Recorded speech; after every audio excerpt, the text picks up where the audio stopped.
दोस्तों, भगवान श्री कृष्ण की कथाओं की तरह उनका चरित्र भी बेहद रोचक रहा है। साथ ही श्री कृष्ण दिखने में जितने कोमल और सौम्य नजर आते हैं, उतने ही शक्तिशाली अस्त्रों के वे स्वामी हैं। ऐसा कहा जाता है कि भगवान श्री कृष्ण के सुदर्शन चक्र से शक्तिशाली अस्त्र और कोई है ही नहीं। जब जब श्री कृष्ण ने अपना सुदर्शन चक्र उठाया, तब तब वह बिना वार किए वापस नहीं आया।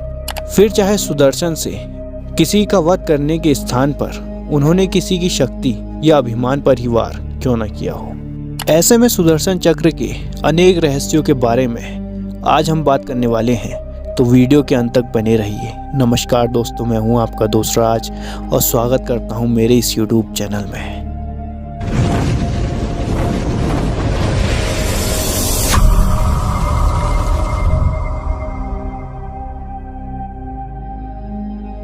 दोस्तों, सुदर्शन चक्र से जुड़ी एक नहीं अनेक कथाएं हैं। ऐसा कहा जाता है कि सुदर्शन चक्र भगवान श्री कृष्ण का ही अंश है और जगतपति नारायण ने इस शक्ति को प्राप्त करने के लिए घोर तपस्या की थी। इतना ही नहीं, कथाओं में ये भी बताया गया है कि त्रेता युग में भगवान श्री राम का अवतार बनकर जन्मे श्री विष्णु की शक्ति के रूप में उनके 3 अन्य भाई भी उत्पन्न हुए थे, जिनमें से शत्रुघ्न ने द्वापर युग में सुदर्शन के रूप में जन्म लिया और भगवान श्री कृष्ण की सबसे बड़ी शक्ति बने। इसके साथ ही एक कथा के अनुसार ये भी कहा गया है कि भगवान विष्णु ने अपने आराध्य शिवजी को अनेकों कमल के फूल अर्पित किए।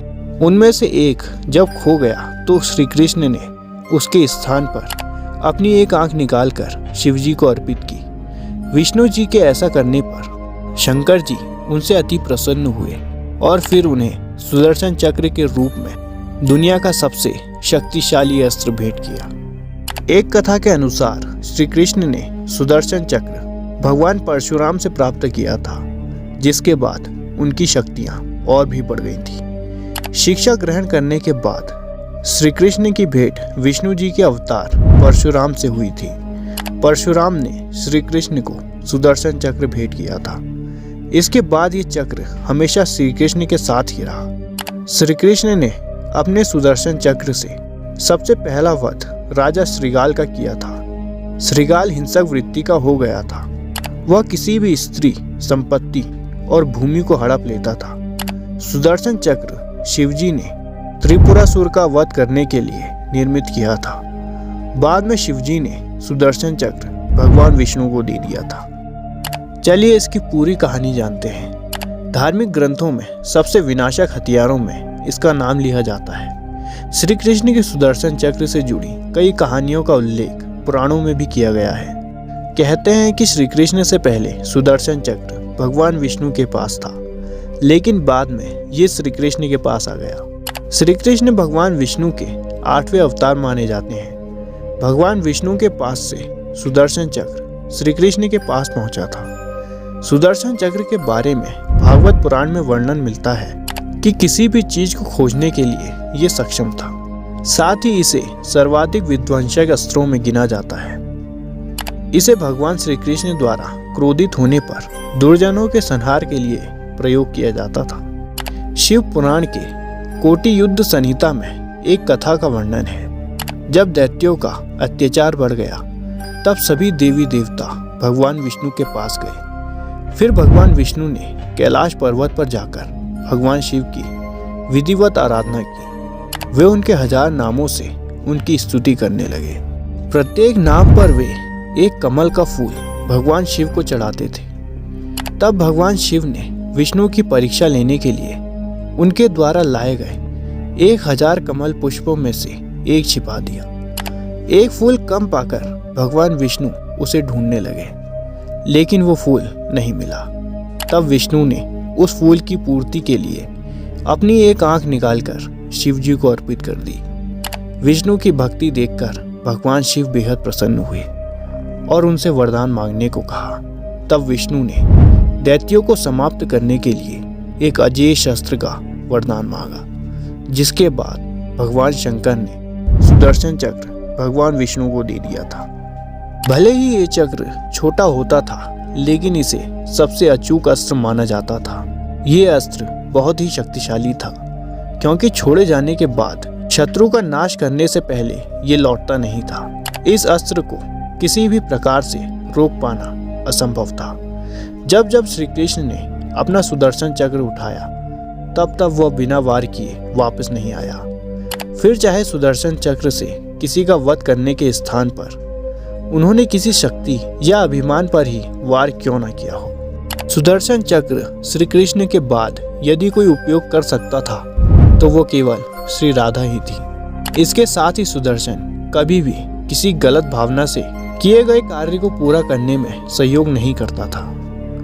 यदि विष्णु पुराण की माने तो सुदर्शन चक्र में 12 तीलियां थीं। सुदर्शन चक्र की 12 तीलियों में 12 आदित्य, 6 नाभियों में 6 ऋतु और 2 युग समाहित हैं। ये चक्र कभी भी नष्ट नहीं होता है। इस शस्त्र में अपार ऊर्जा है जिसका वर्णन नहीं किया जा सकता। इस दिव्य चक्र की उत्पत्ति को लेकर कई कथाएं सामने आती हैं। कुछ लोगों का मानना है कि ब्रह्मा, विष्णु, महेश, बृहस्पति ने अपनी ऊर्जा एकत्रित करके इसकी उत्पत्ति की है।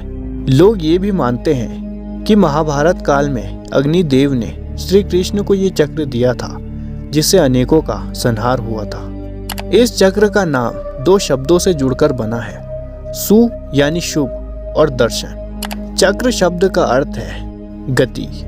ये चक्र हमेशा चलता ही रहता है। ऐसा आपने कई सीरियल में देखा भी होगा। ये चांदी की शिलाओं से निर्मित था। इसकी ऊपरी और निचली सतहों पर लोहे के शूल लगे हुए थे।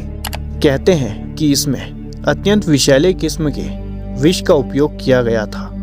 सुदर्शन चक्र शत्रु पर फेंका नहीं जाता। ये प्रहार करने वाले की मन की इच्छा शक्ति से भेजा जाता है। ये चक्र जिसके भी पास होता था उसे बस इच्छा करनी होती थी और ये चक्र उसकी इच्छा को पूरा करने के बाद ही वापस लौटता था। ये चक्र किसी भी चीज को खत्म करने की क्षमता रखता है। इससे जुड़ी एक कहानी ये भी है कि इसका निर्माण विश्वकर्मा के द्वारा किया गया था। विश्वकर्मा ने अपनी पुत्री संजना का विवाह सूर्य देव के साथ किया, परंतु संजना सूर्य देव की रोशनी तथा गर्मी के कारण उनके समीप न जा सकी। ये बात जब विश्वकर्मा को पता चली तब उन्होंने सूर्य की चमक को थोड़ा कम कर दिया और सूर्य की बाकी बची ऊर्जा से त्रिशूल, पुष्पक विमान तथा सुदर्शन चक्र का निर्माण किया। ऐसा माना जाता है कि श्री कृष्ण ने गोवर्धन पर्वत को सुदर्शन चक्र की सहायता से ही उठाया था। श्री कृष्ण ने महाभारत के युद्ध में सुदर्शन चक्र का इस्तेमाल सूर्यास्त दिखाने के लिए किया था, जिसकी मदद से जयद्रथ का वध अर्जुन द्वारा हो पाया। इस चक्र ने देवी सती के शरीर के 51 हिस्से कर भारत में जगह जगह बिखेर दिए और इन जगहों को शक्तिपीठ के नाम से जाना जाता है। ये तब हुआ जब देवी सती ने अपने पिता के घर हो रहे यज्ञ में खुद को अग्नि में जला लिया। तब भगवान शिव शोक में आकर सती के प्राण रहित शरीर को उठाए घूमते रहे। सुदर्शन चक्र की सनातन हिंदू धर्म में बहुत मान्यता है। जैसे वक्त, सूर्य और जिंदगी कभी रुकती नहीं है, वैसे ही इसका भी कोई अंत नहीं कर सकता। ये परम सत्य का प्रतीक है। शिव पुराण के अनुसार साक्षात आदि शक्ति का सुदर्शन चक्र में वास है।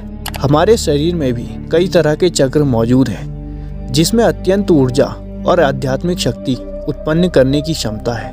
क्या आप जानते हैं, महाभारत के युद्ध में भगवान कृष्ण ने शस्त्र नहीं उठाया, क्योंकि वो जानते थे अगर उन्होंने शस्त्र उठा लिया तो उनके सामने कोई टिक नहीं पाएगा, सभी मारे जाएंगे। श्री कृष्ण चाहते थे कि दोनों पक्षों को बराबर का मौका मिलना चाहिए, परंतु कृष्ण के पास ऐसी कौन सी शक्ति थी जिससे वो एक पल में ही युद्ध की समाप्ति कर सकते थे। वो था भगवान कृष्ण का सुदर्शन चक्र। कहते हैं कि सुदर्शन चक्र एक ऐसा अचूक अस्त्र था कि जिसे छोड़ने के बाद ये लक्ष्य का पीछा करता था और उसका काम तमाम करके ही वापस लौटता था। सुदर्शन चक्र शत्रु पर चलाया नहीं जाता था, ये मन की इच्छा से भेजा जाता था। परंतु यहाँ पर सवाल ये उठता है कि महाभारत के युद्ध के बाद सुदर्शन चक्र का क्या हुआ। इसका उत्तर हमें भविष्य पुराण में मिलता है। उसमें लिखा गया है कि जब भगवान श्री कृष्ण ने देह त्याग किया तब सुदर्शन चक्र वहीं उसी जगह मिट्टी में दफन हो गया। और इस कलयुग में जब भगवान विष्णु फिर से कल्कि रूप में धरती पर वापस आएंगे तब एक बार पुनः वो सुदर्शन चक्र धारण करेंगे और शत्रुओं का नाश करेंगे। दोस्तों, किसी भी युद्ध को एक पल में समाप्त करने की शक्ति रखने वाले इस सुदर्शन चक्र के बारे में आप क्या सोचते हैं, हमें कमेंट करके ज़रूर बताइएगा। वीडियो पसंद आई हो तो लाइक करके ज़रूर जाइएगा और ऐसी इंटरेस्टिंग और इन्फॉर्मेटिव वीडियोस के लिए हमारे चैनल को शेयर और सब्सक्राइब करना ना भूलें। धन्यवाद।